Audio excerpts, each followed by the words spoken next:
Bonjour Mayamba Louboya. Bonjour.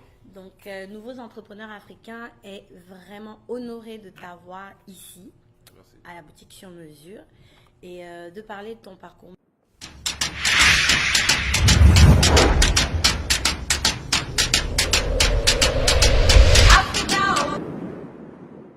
Tu as une école de langue africaine, donc c'est sûr que tu sais un peu parler.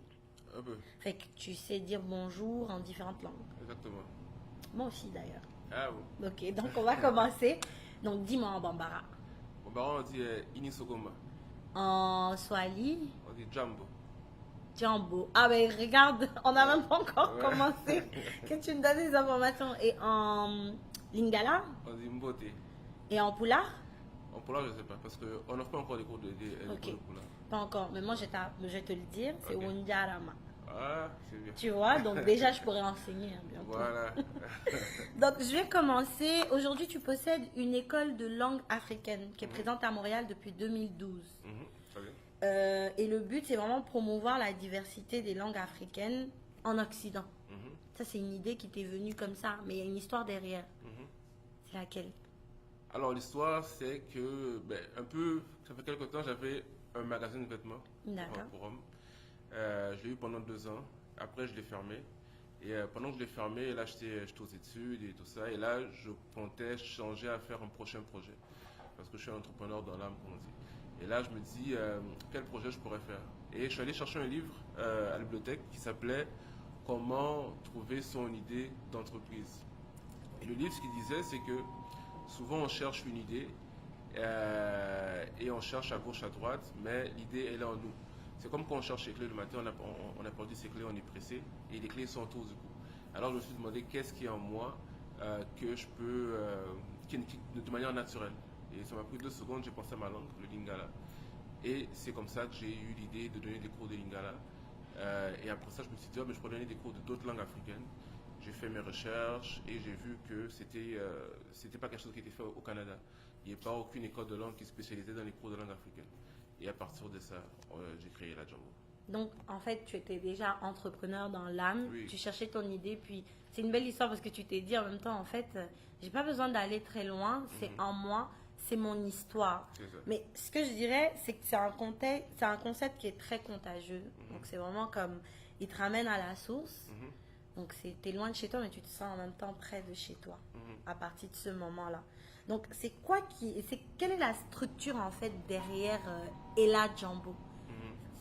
Ce que j'aimerais savoir, c'est comment vous avez structuré en fait l'école de langue. C'est pas facile en fait de monter un concept pareil. Non, c'est pas facile. L'entrepreneuriat, c'est pas facile. Monter une école, c'est pas facile. C'est parce que ce qui se passe, c'est qu'il faut recruter des profs. Nous, à la Jumbo, on a dit on va recruter des profs qui sont des locuteurs natifs. C'est-à-dire des gens qui parlent la langue, c'est leur langue maternelle. Donc ça, c'est des gens très spécifiques qu'il faut recruter. Maintenant, parler une langue et l'enseigner, c'est 2 choses différentes. Il faut faire une formation où on forme les profs.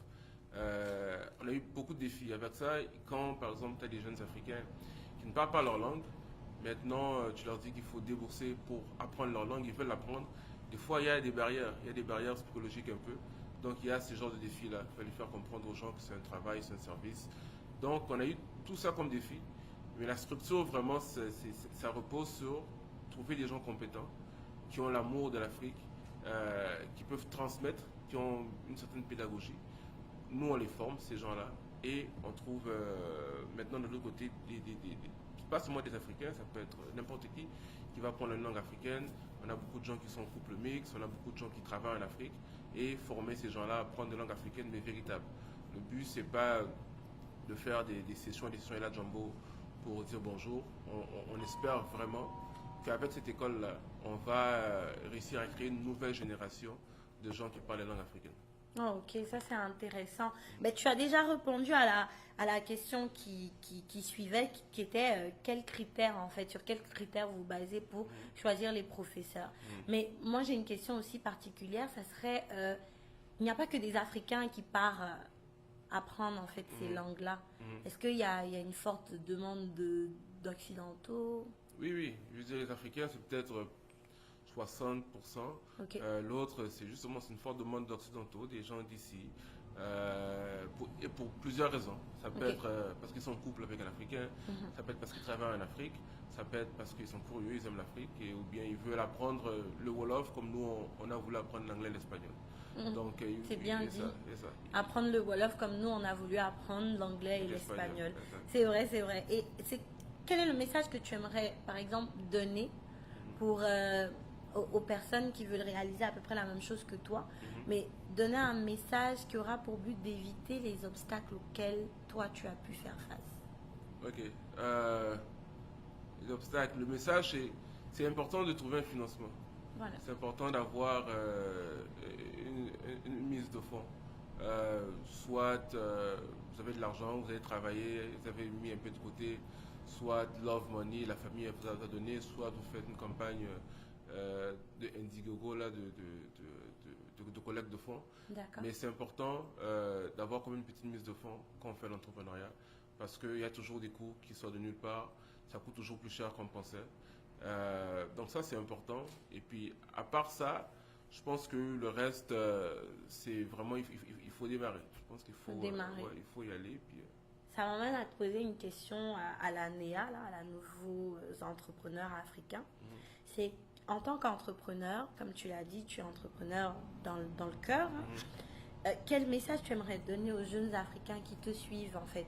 Ces jeunes qui voient que vous faites de grandes choses ici au Canada et qui veulent en fait se lancer en affaires, qui veulent créer quelque chose, parce que nous c'est à ça qu'on sert, les inspirer à travers vous. Donc quel est le message que tu aimerais donner par exemple à un jeune Congolais qui veut se lancer en affaires mais qui ne sait pas trop, qui comme on dit là cherche son idée d'entreprise? Ben c'est la première des choses c'est de trouver l'idée. Ok. Prendre un peu de temps avec soi-même pour essayer de chercher, savoir sa valeur et trouver une idée où tu ne vas pas te fatiguer.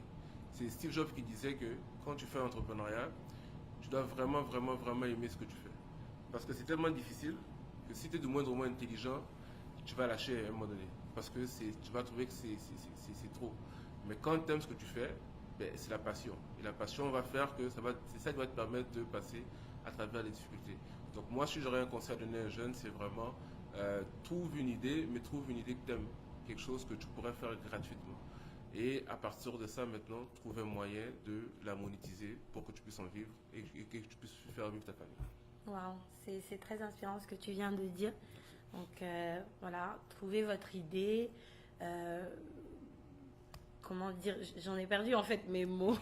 J'en ai vraiment perdu mes mots. Il faut trouver son idée, il faut être constant, il faut surtout aimer son idée. Donc faut être passionné par ça. Et merci énormément Mayamba. Moi je suis très très honorée. Je sors en fait de cette interview avec beaucoup d'informations, donc riche en histoire. Et je trouve que je suis plus en avance que vous. Je dis ça aux autres parce que moi je vis le moment là et je te remercie énormément d'avoir assisté à cette interview. Merci.